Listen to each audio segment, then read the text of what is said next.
That was terrible. That was crap. That was garbage. This place sucks. Overreaction Mondays. Monday. Okay, we just mentioned the Patriots defense, but it's their offense that will keep them from the Super Bowl this year. I would say that is not an overreaction. Now then, we also have to pull back and know that Brady is going to use everything that's said about the Patriots in a negative light in the same way Jordan did and Tiger did, the same way that LeBron is using that hashtag of washed king as he's beginning to assert his dominance with the Lakers over the Western Conference right now. And also, Brady said today on EEI, because he had a quick post-game presser yesterday, he said today that they're still just learning each other, which is true. Gordon's gone. Obviously, Antonio Brown was there for a hot minute. They're using like Jacoby Myers, and Sanu's there only for a third game, and Ben Watson missed the first 4. Right. That's why when you need something, the 3 most tenured members of that passing offense got together with Brady flipping it to Edelman, flipping it to Philip Dorsett for a touchdown. Yeah. So, I mean, Brady's near the bottom of the league in yards per attempt, 6.8. The line is not doing anything. They can't run the ball. No, he has no time. Hopefully Isaiah Wynn is back this week, Sony Bill Michel said. has totally disappeared, and he set a record for rookies last postseason with 6 touchdowns in the playoffs last year, and he has been erased. So let's see what happens from here on out. But right now, if they don't make it, and they don't make that call to the 305, this is the reason why. Correct. What else? Huge win yesterday by the Indianapolis Colts. They are going to win the AFC South. I said it before the season, and I'm going to repeat it again. The Colts will win the AFC South. That is my absolute reaction. They've got a great running game. If Brissett can stay healthy and they get a little bit better on defense, they certainly have the Texans' number. Right now, the way I'm looking at it, we'll see what happens if Will Fuller come back and stretch that defense. He's been out last couple weeks. J.J. Watt not there. They might have trouble rushing the passer on Thursday night. Yeah, monster game on Thursday. Right now, I'll tell you right now, I'm gonna have to see something over the next 48 hours to make me not take the Colts on Thursday night for this game. So I'm locked in on both your supposed hot take. I know headlines. you are. Okay. We're gonna talk to him in the third hour today. Michael Thomas, Saints wide receiver, should be in the MVP conversation. It's just so tough to have a wide receiver as an MVP. It just is. I mean, he is amazing.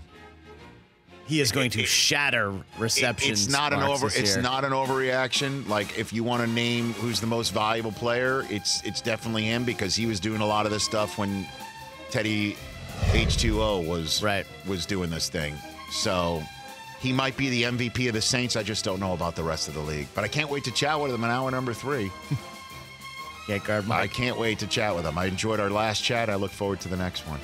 More than 400 yards passing yesterday for Dak Prescott. Cowboys should sign him right now. Please. Right now. I mean, of course they should. But he won't do it. And that's the most amazing thing about what he is doing, is that it is under the whole supposed pressure of needing to prove it and not having any long-term contract and not getting one, despite the clear value that he has to this team, despite knowing he has the hammer, and despite knowing that if he hit the free agent market, he would be the highest paid quarterback in the league. So the price of Dak goes up every week, and it is becoming his team. The offense now is going through number 4. The pass set up Zeke yesterday. He scored one on a screen that was an amazing, by the way, an outlet pass. It was just an amazing grab that he plucked almost off the turf. There is less pie. Yeah, well, guess what? There'll be more. It's a deep dish. What do you think of the possibility of the Cowboys franchising Dak next year and make him prove it again? Well, you know what? That would be ridiculous. To go Kirk Cousins route with this is just absurd. That's why the Cowboys need to win right now. This is their year, because the last one where Dak's making is as little as he is making against the cap. All right, we're going to talk to Steve Weish later this hour about the Colin Kaepernick workout from Saturday. But do you think Colin Kaepernick will be on an NFL roster in 2020? I don't.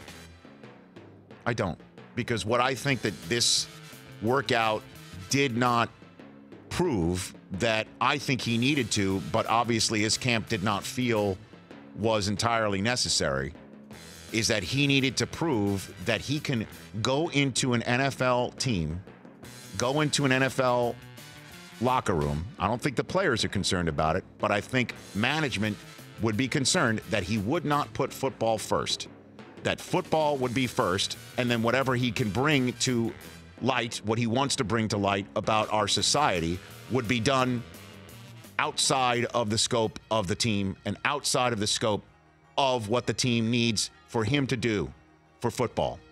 Can he do both? Maybe he can. But for an NFL team, he had to go out and show, I can play in your sandbox. And I understand that there's a lot of legalese that went down, and we're going to hit that with Steve Wyche. But what happened on Saturday, to me, I don't think answered the questions of whatever ownership or management might need to have answered on that front. What else, Chris? All right, last one. Saw the bummer, tragic injury of Tua over the weekend for Alabama. Going to be out the rest of the year. Without Tua, Alabama's going to miss the college football playoff. I'm not as well versed on their backup or what they can do, but it does, if this is a television show, as we assume it is, and that's part of what would be Alabama's lights and glitz and pizzazz, to use a phrase of the day, and glamour, he's gone. And I think that will eventually hurt Alabama if it is just a coin toss between him and, say, interestingly enough, Jalen Hurts. And it may come down to that based on what we saw from Jalen Hurts this past weekend. But at least that is a significant hip injury other than the one that was supposedly suffered last night on Sunday Night Football. And I want to hit that. Make that part of your news update, Chris, at the top of the next hour. Sounds good. What is Trubisky, are they going to make him go through an MRI in suffering a hip injury towards apparently the end of the first half, but he comes back to start the second half and puts together after halftime the best drive that the Bears had last night, only to be put out there over and over again, but pulled with the hay in the barn. That was really, really bizarre last night. And the Bears, you could stick a fork in them, I think, at 4-6.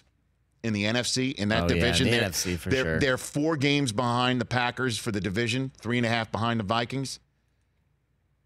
And the Vikings are the closest one to them in terms of the wild card too, man. For more of The Rich Eisen Show, tune to Audience Channel 239 on DirecTV for free on BR Live or download the Rich Eisen Show app.